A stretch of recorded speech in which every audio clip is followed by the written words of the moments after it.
तो आज हम डिस्कस करेंगे oogenesis के बारे में, ठीक है। सबसे पहले यहाँ पे थोड़ा सा कंपैरिजन कर लेते हैं स्पर्मेटोजेनेसिस एंड एंडोजेनेसिस का। तो आप पहले वहां मुझे ये बताइए, जो आपका स्पर्मेटोजेनेसिस है वो कब स्टार्ट हुआ था, आफ्टर प्यूबर्टी और बिफोर बर्थ?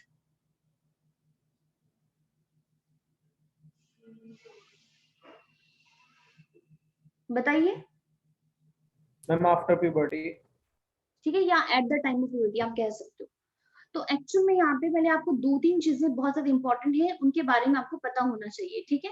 उसके बारे में ही, उसके बाद ही हम इसके बारे में डिस्कस करेंगे कि oogenesis में यहाँ पे क्या क्या चीजें हैं। तो सबसे पहले तो आपको इस चीज का ध्यान रखना है कि अगर हम बात करते हैं आपकी स्पर्मेटोजेनेसिस की, तो स्पर्मेटोजेनेसिस कब कब स्टार्ट होता है आपका, प्यूबर्टी के टाइम पर स्टार्ट होता है। लेकिन अगर हम बात करते हैं oogenesis की, तो oogenesis एक्चुअल में बर्थ से पहले ही स्टार्ट हो जाता है। मान लेते हैं, एग्जांपल लेते हैं कि एक लेडी है, वो प्रेग्नेंट हो गई है, ठीक है। एंड हमें ये पता चला है कि जो वहां पर फीटस है, मतलब वूम में जो बच्चा है वो क्या है, वो फीमेल है। तो फीमेल, अब फीमेल के पास, अगर वो फीमेल बच्चा है तो फीमेल के पास ओवरी भी होगी। तो वहां पे जो उस फीमेल की ओवरी है, वहां पर ये जो oogenesis वाला प्रोसेस है ना, ये आपका वहीं पर ही स्टार्ट हो जाता है, एम्ब्रियोनिक लाइफ में ही स्टार्ट हो जाता है, जिसको हम बोलते हैं फीटल लाइफ, ठीक है।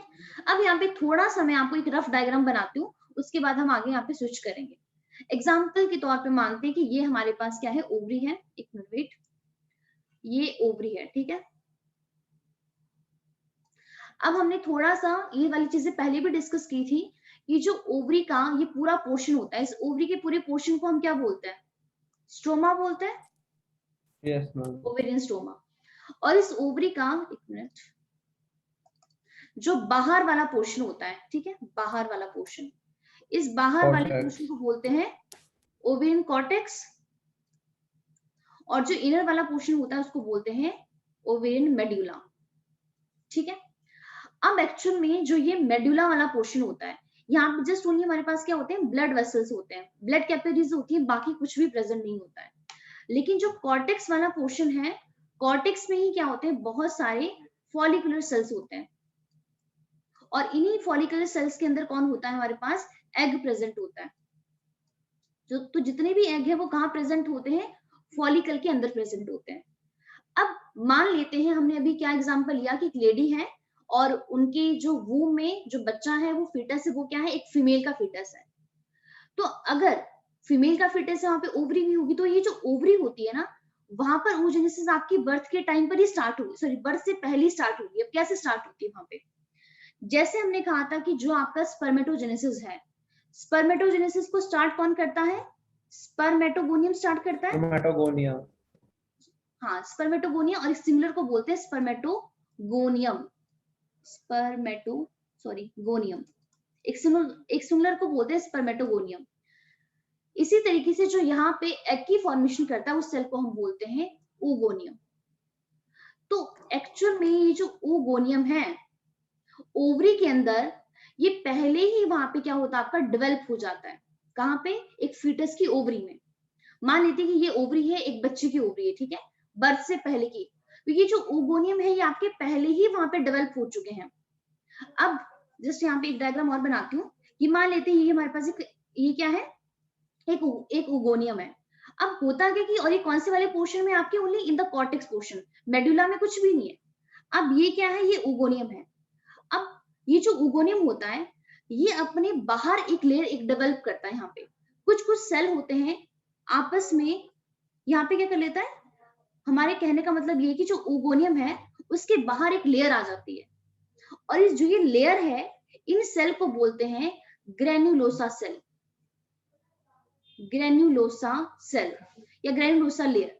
मतलब जिन सेल ने इस oogoनियम को कवर करके रखा हुआ है, उस सेल को बोलते हैं ग्रेन्युलोसा सेल। और इस पूरी की पूरी लेयर को जब ये पूरी डेवलप हो जाती है ना, इस पूरे स्ट्रक्चर को हम बोलते हैं प्राइमरी फॉलिकल। तो इस चीज का प्लीज ध्यान रखना। तो जितने भी प्राइमरी फॉलिकल हैं, वो बर्थ से पहले ही बन जाते हैं एक फीटस की ओवरी में। इतनी चीज आपको समझ में आई कि oogenesis जो है आपका, वो पहले ही स्टार्ट हो चुका है बिफोर बर्थ, जिसमें इन केस ऑफ फीमेल। अब होता क्या एक्चुअल में, देखिए ये जो आपका ये ओगोनियम है, जिसने क्या किया, अपने बाहर जस्ट ओनली यहाँ पे एक लेयर बना दी है, जिस और वो सेल है ग्रेनुलोसा सेल, और इस पूरे सेल पूरे स्ट्रक्चर को बोलते हैं प्राइमरी फॉलिकल। अब क्या करता है, जो एक बच्चा है उसकी ओवरी में ये जो ओगोनियम है वो आपका माइटोटिक डिवीजन स्टार्ट करना शुरू कर देता है। अब इसने यहाँ पे माइटोटिक डिवीजन करना स्टार्ट किया, और माइटोटिक डिवीजन स्टार्ट होने के बाद यहाँ पे किसका फॉर्मेशन किया, प्राइमरी oocyte का। जैसे वहां पे मेल के केस में क्या बना था, प्राइमरी स्पर्मेटोसाइट बना था, यहाँ पे क्या बनता है, प्राइमरी oocyte की फॉर्मेशन हो जाती है। लेकिन ओगोनियम का नेचर क्या होता है, ओगोनियम का नेचर होता है डिप्लॉयड। जैसे ओगोनियम आपका डिप्लॉयड है, अगर ओगोनियम के अंदर माइटोटिक डिवीजन होगी तो प्राइमरी oocyte भी कैसा होगा, आपका डिप्लॉयड ही होगा, Diploid. Yes, ma'am. डिप्लॉयड ही Personal. होगा। ठीक है, अब ये जो प्राइमरी oocyte है, अभी देखो अभी बच्चा पैदा भी नहीं हुआ है, अभी तक वो वूम में ही है, तो ये प्राइमरी oocyte क्या करता है, यहाँ पे मियोसिस 1 करना स्टार्ट कर देता है, मियोटिक डिवीजन। लेकिन प्रॉब्लम ये है कि मियोसिस 1 स्टार्ट तो जरूर कर दी है, आपको पता है ना मियोसिस आपकी 2 फेज में होती है, मियोसिस 1 एंड मियोसिस 2। तो मियोसिस 1 प्राइमरी oocyte ने स्टार्ट कर दिया, लेकिन ये कंप्लीट नहीं हो पाती है, आपकी स्टॉप हो जाती है, आपकी हॉल्ट हो जाती है किसी फेज में। और किस फेज में आपकी हॉल्ट हो जाती है, आपकी प्रोफेज 1 में। ध्यान रखना इस चीज के बारे में, ठीक है। तो प्राइमरी oocyte ने बर्थ से पहले ही यहाँ पे मियोसिस 1 करना स्टार्ट कर दिया था, लेकिन वो क्या हो गया, आपकी स्टॉप हो गई। और कौन से वाले फेज में आपकी स्टॉप होगी, मैम प्रोफेस 1 में कौन से सब फेस में होती है? डिप्लोटिन में होती है। ठीक है, आपके पास 5 स्टेजेस आती है प्रोफेज 1 की, leptotene, yes ma'am, lepto, zygo, zygotene, पेनकाई, ब्रिप्टो। Pachytene, diplotene, diakinesis. तो जो आपका डिप्लोटिन होता है ना, उसमें आके क्या होता है, आपका प्रोफेज 1 आपका अरेस्ट हो जाता है। और अगर आपने ध्यान से पढ़ा हो ना, तो जो आपका +1 में जब आप cell cycle and cell division पढ़ते हो, तो वहां पर भी ये लाइन मेंशन की गई है। आपको याद है कुछ +1 की line cell cycle and cell division वाली चैप्टर की? Yes ma'am. क्या लिखा है वहां पे?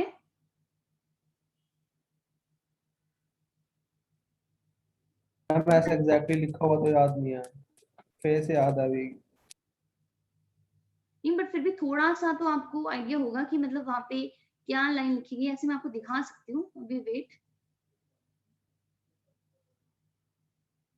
Ma'am dissolving of an synaptonemal complex marks the end of diplotene, ये याद है।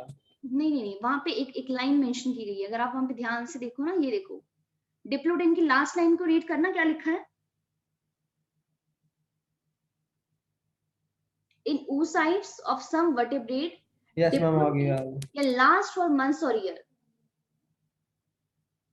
तो यहाँ पे एक्चुअली पता क्या होता है, जब आपका प्राइमरी oocyte बनता है ना, तो प्राइमरी oocyte तो आपका क्या हुआ, हमने कहा कि उसने मियोसिस 1 करना स्टार्ट किया, लेकिन वो प्रोफेज 1 में आके आपका रुक गया। और कौन से वाले फेज में आके रुका, डिप्लोटिन में। तो आपको पता है कि अब मान लेते हैं कि बर्थ हो गया उस बेबी का, एक फीमेल फिटस का बर्थ हो गया, तो जब तक प्यूबर्टी वाली स्टेज नहीं आती है ना, हमारे पास ये oocyte प्राइमरी oocyte ऐसा कैसे रहता है। तो यहाँ पे वही चीज लिखी गई है कि जो oocyte होते हैं कुछ वर्टेब्रेट के, डिप्लोटिन आपका मंथ और कई बार कुछ ईयर्स तक रहता है, मतलब वो आपको हॉल्ट करके रखा हुआ है, स्टॉप एकदम। आप ये कह सकते हो कि वो अरेस्ट हो चुका है कुछ टाइम पीरियड के लिए। और यहाँ पे कह सकते हो कि कितने साल हो गए आपके, कम से कम 12-13 साल। प्यूबर्टी आपकी तब तक ही, मतलब उसके बाद ही आती है। लिंक कर पा रहे हो चीजों को? यस मैम Yes, समझ ma'am. गया। सही है ma'am? Yes ma'am.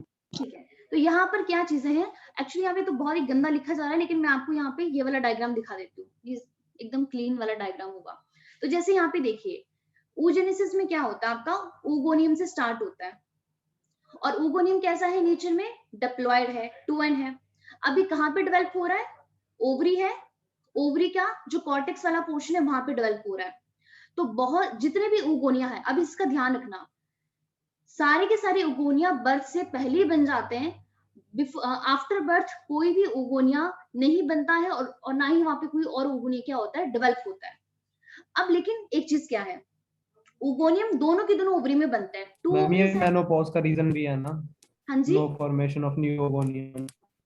Sorry Vasu, मुझे सुनाई नहीं दिया, आपने क्या कहा?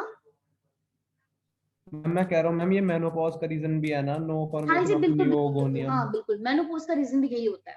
तो यहाँ पे क्या आपके बहुत सारे ओगोनिया बन जाते हैं, और ओगोनिया किस में चेंज हो गए हैं? प्राइमरी oocyte के अंदर चेंज हो गए हैं। तो जो इतना जो आपका ये प्रोसेस है, देखिए ये कब चल रहा है आपका? Before birth.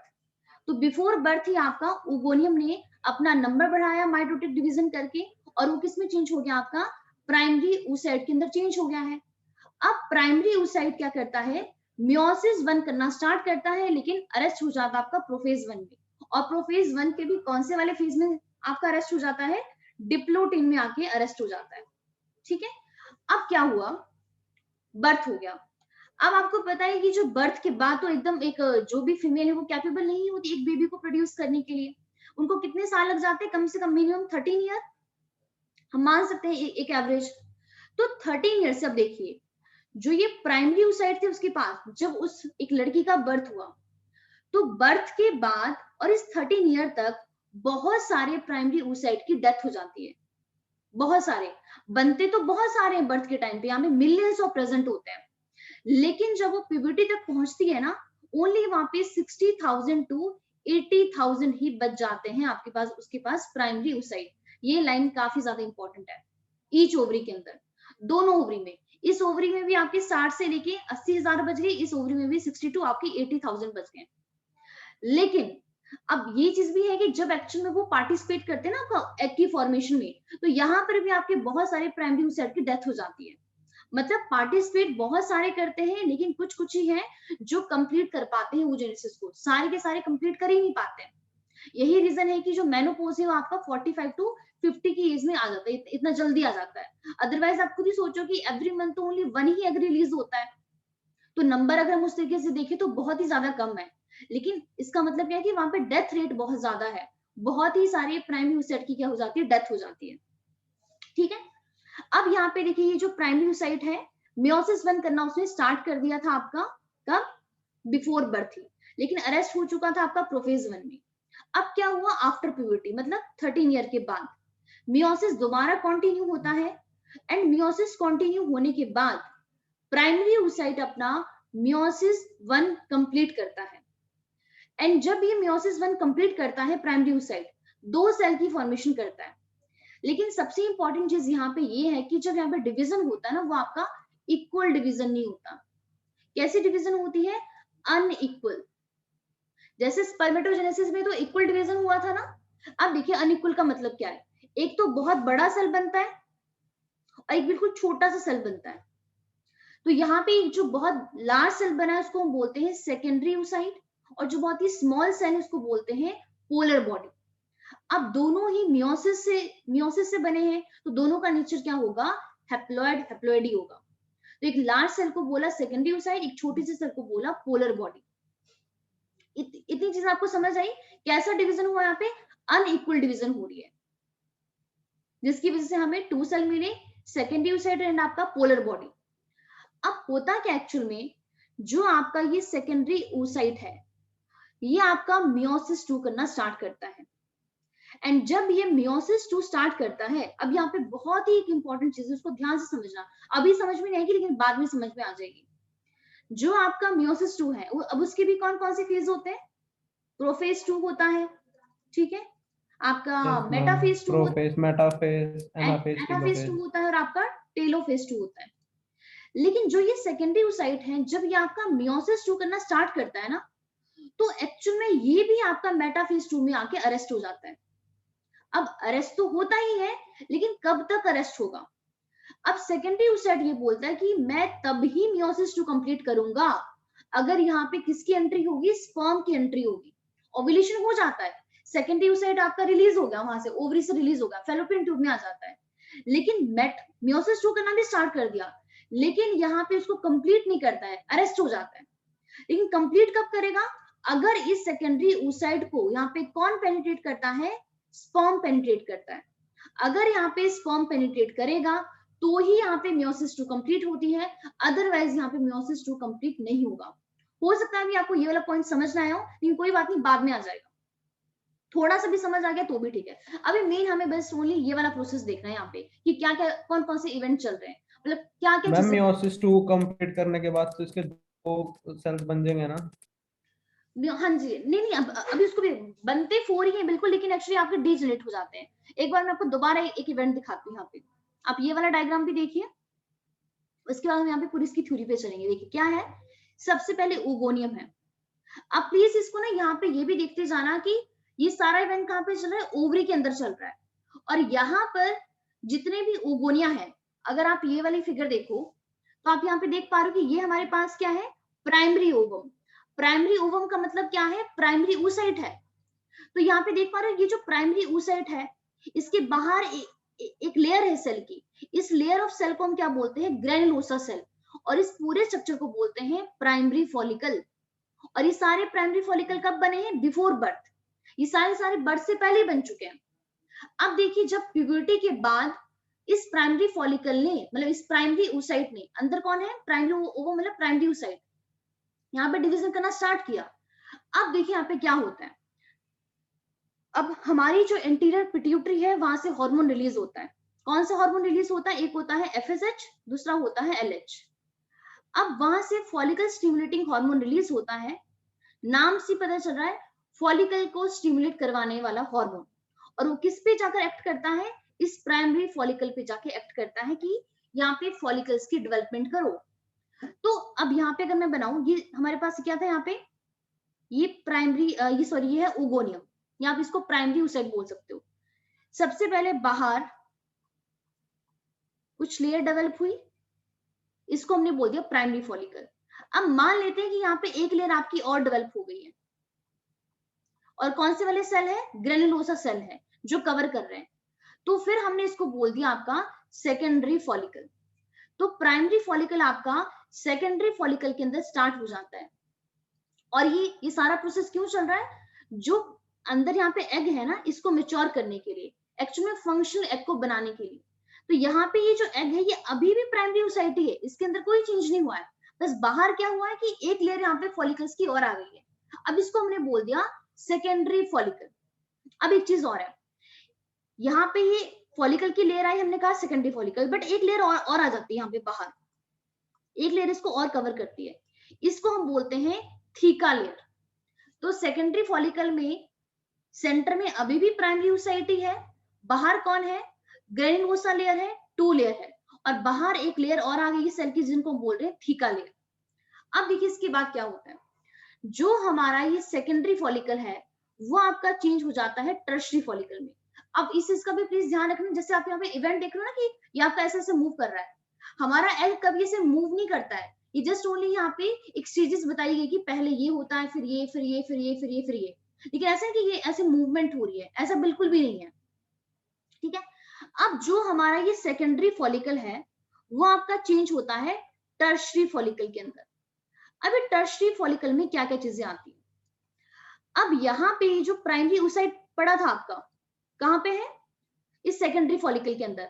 प्राइमरी फॉलिकल में भी प्राइमरी oocyte है, सेकेंडरी फॉलिकल के अंदर भी जो ये आपका जो एग है, मतलब फ्यूचर एग है, ये भी अभी प्राइमरी oocyte ही है।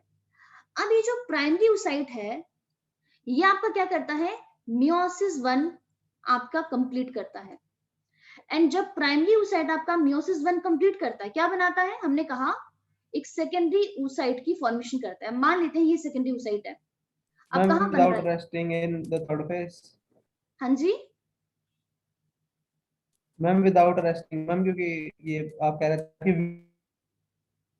रेस्ट हो जाता है ये। नहीं अरेस्ट तो आपका प्यूबर्टी से पहले था ना। यस मैम, तो मैम प्यूबर्टी से पहले तक तो ये इसी फेज में नहीं होगा बॉडी हाँ में? बिल्कुल, वही तो मैंने कहा इसी वाले फेज में है। प्राइमरी फॉलिकल्स ही होते हैं आपके, मतलब आप ये किसी 13 ईयर तक, उसके बाद 13 ईयर के बाद ये सारा प्रोसेस स्टार्ट होता है आफ्टर प्यूबर्टी। यानी ma'am before birth primary follicle में मियोसिस 1 में अरेस्टेड होता है, हाँ बिल्कुल मतलब बिल्कुल, वही वही तो ओवम, कहा। ठीक है, आपको थोड़ी प्राइमरी ओवम। आपको कंफ्यूजन हो रहा है थोड़ा,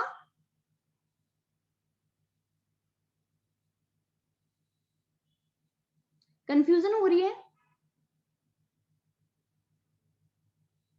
रुको एक मिनट वेट, एक काम करते हैं, सबसे पहले मैं आपको यहाँ पे ना एक आउटलाइन ही देती हूँ, उसके बाद करते हैं, क्योंकि थोड़ा सा ना कॉम्प्लिकेटेड है आपका उसके कंपैरिजन में, मतलब स्पर्मेटोजेनेसिस के थोड़ा सा कॉम्प्लिकेटेड है। चलो सबसे पहले एक बार मैं आपको इवेंट ही करवाती हूँ, इवेंट करवाने के बाद ही हम इसके ओवरी की मतलब पहले ओवरी का डायग्राम ही समझ लेंगे अच्छे तरीके से।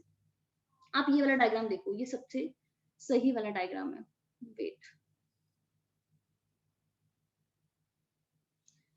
देखिए यहाँ मैम पे एक्चुअली इस डायग्राम में प्राइमरी सेकेंडरी और ग्राफियन फॉलिकल का वो नहीं बताया हुआ ना डेवलपमेंट, इसलिए उसे रिलेट करना थोड़ा मुश्किल है। मैं आपको यहाँ पे ना दो चीजें ना बताने की कोशिश कर रही थी, बट कोई बात नहीं, उसको मैं बाद में बताऊंगी आपको। ये भी छोड़ दो आप, ये फॉलिकल्स की डेवलपमेंट और ये साथ में इसको छोड़ दो, अभी जस्ट ओनली इसकी बात करते हैं।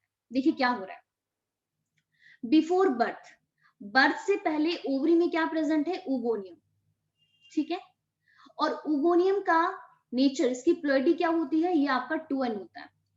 इसका मतलब क्या है कि एग को बनाने वाले सेल जिसका नाम है ओगोनियम, फीमेल की ओवरी में बर्थ से पहले ही बन जाते हैं, और ये अपना नंबर इंक्रीज करने के लिए क्या करती है, माइटोटिक डिवीजन करती है। जब यहाँ पे माइटोटिक डिवीजन हो गई है तो ये बहुत सारे सेल बनाती है, और उस सेल को हम कुछ नहीं, उस सेल को हम बोल देते हैं प्राइमरी oocyte, ठीक है। मान लेते हैं कि ये वाला जो सेल है यहाँ पे, ये जो सेल इसने माइटोटिक डिवीजन करके बनाया, इसको हमने बोल दिया प्राइमरी oocyte। तो प्राइमरी oocyte किससे बना, आपका ओगोनियम से बना, और ये कब बन रहा है, बिफोर बर्थ। अभी तक भी जो भी गर्ल है अभी उनका बर्थ नहीं हुआ है, तो बर्थ से पहले ओगोनियम ने अपना नंबर बढ़ाया और क्या चीज यहाँ पे डेवलप कर दी, प्राइमरी oocyte की फॉर्मेशन कर दी यहाँ पे। अब ये जो प्राइमरी oocyte है, अभी भी ध्यान रखना कि अभी भी बर्थ नहीं हुआ है, लेकिन कहाँ पे है, ये फीटस की ओवरी में है, प्राइमरी oocyte की फॉर्मेशन वहां पे हो गई। अब ये जो प्राइमरी oocyte है, ये आपका मियोसिस 1 करना स्टार्ट करता है, मियोसिस 1 स्टार्ट कर दिए। कब, अभी भी बर्थ नहीं हुआ है, फीटस की ही ओवरी है, मियोसिस 1 स्टार्ट कर दी। लेकिन होता क्या है एक्चुअली में, मियोसिस 1 स्टार्ट जरूर कर दिया, लेकिन आपका अरेस्ट हो गया। अरेस्ट का मतलब है कि आपका कंप्लीट नहीं हो पाया, कुछ काम स्टार्ट किया था लेकिन काम वो कंप्लीट नहीं हुआ, अरेस्ट हो गया। अब अरेस्ट तो हुआ, लेकिन कौन से वाले फेज में हुआ, मियोसिस 1 के भी बहुत सारे फेज होते हैं, प्रोफेज 1, मेटाफेज 1, एनाफेज 1, टेलोफेज 1। तो डिप्लोटेन। मियोसिस 1 का जो आपका प्रोफेज 1 होता है, प्रोफेज 1, वहां पे आके ये अरेस्ट हो जाता है।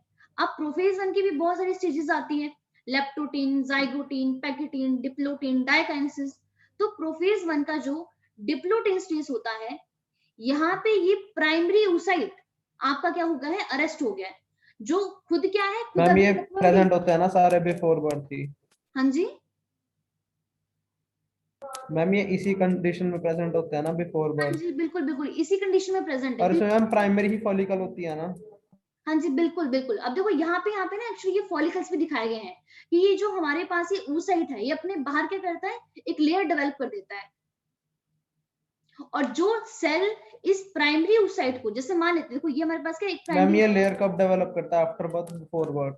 बिफोर बर्थ ही, वही तो मैं कह रहा हूँ। अभी कुछ भी इवेंट हमने आफ्टर बर्थ बताया नहीं, सारा इवेंट अभी बिफोर बर्थ ही चल रहा है।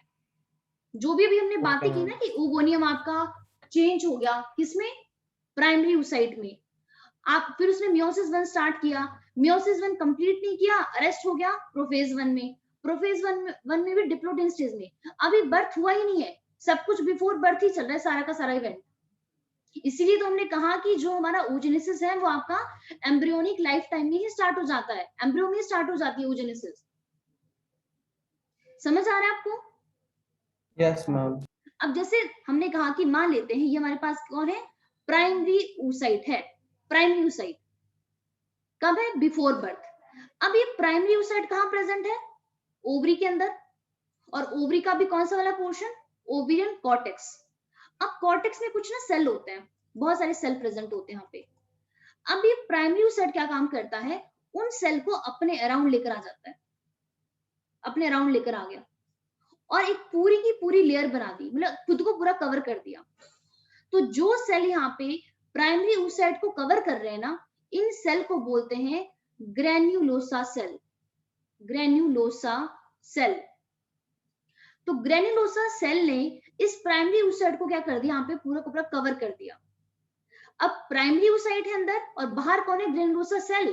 तो इस स्ट्रक्चर को हमने बोल दिया प्राइमरी फॉलिकल, अभी भी बर्थ नहीं हुआ है, इवेंट आपका बिफोर बर्थ ही चल रहा है। कंफ्यूज बिल्कुल भी नहीं होना है। यहां तक समझ आया आपको? Yes ma'am. अब हमने यहाँ पे क्या कहा, बहुत सारे प्राइमरी फॉलिकल डेवलप हो जाते हैं बिफोर बर्थ ही, बहुत सारे, दोनों के दोनों ओवरी में। जो इवेंट आपका इस ओवरी में चल रहा है, सेम इवेंट आपका दूसरी वाली ओवरी में भी चल रहा है। बहुत सारे प्राइमरी फॉलिकल डेवलप हो गए हैं और सारे के सारे प्राइमरी फॉलिकल मियोसिस 1 स्टार्ट करते हैं, लेकिन अरेस्ट हो जाते हैं आपके प्रोफेज 1 में आके। अब क्या हुआ, अब समझना है इस बात को। अब जो भी बेबी थी उनका क्या हो गया, बर्थ हो गया। बर्थ होने के बाद, बर्थ हुआ, मान लेते हैं कि आज बर्थ हो गया। अब जब तक वो आपकी प्यूबर्टी वाली स्टेज में नहीं जाती है, कितनी एज होती है प्यूबर्टी की, 13 ईयर। अब तक भी बर्थ से लेके प्यूबर्टी तक भी उस फीमेल की ओवरी में प्राइमरी फॉलिकल ही है, और सारे के और सबने क्या किया था, मियोसिस 1 स्टार्ट किया था आपका, और वो अरेस्ट हो गया था आपका प्रोफेज 1 में आके। कोई भी चेंज नहीं हुआ इसमें, लेकिन एक चेंज जरूर हुआ, जितने प्राइमरी फॉलिकल उसके बर्थ के टाइम पर थे, वो उसमें से बहुत सारे प्राइमरी फॉलिकल्स की, आप ये कह सकते हो प्राइमरी oocyte की क्या होगी, डेथ हो गई। और कितनी की डेथ होगी, आप ये मान लो कि सोचो लैक्स में प्रेजेंट होते हैं दोनों की दोनों ओवरी में, लेकिन जब वो प्यूबर्टी वाली स्टेज में आती है ना, तब तक हमारे पास ओनली आपकी 60,000 से लेके 80,000 के बीच बीच में ही दोनों ओवरी में प्राइमरी oocyte हमें देखने को मिलता है, बाकी सबकी डेथ हो जाती है। तो कहने का मतलब ये है कि प्यूबर्टी के टाइम पे अगर मैं आपसे पूछूं कि कितने प्राइमरी फॉलिकल होते हैं इन ईच ओवरी, तो वो होते हैं हमारे पास 60,000 to 80,000। इतनी चीज आपको समझ में आई? Yes ma'am. सही हम आपको?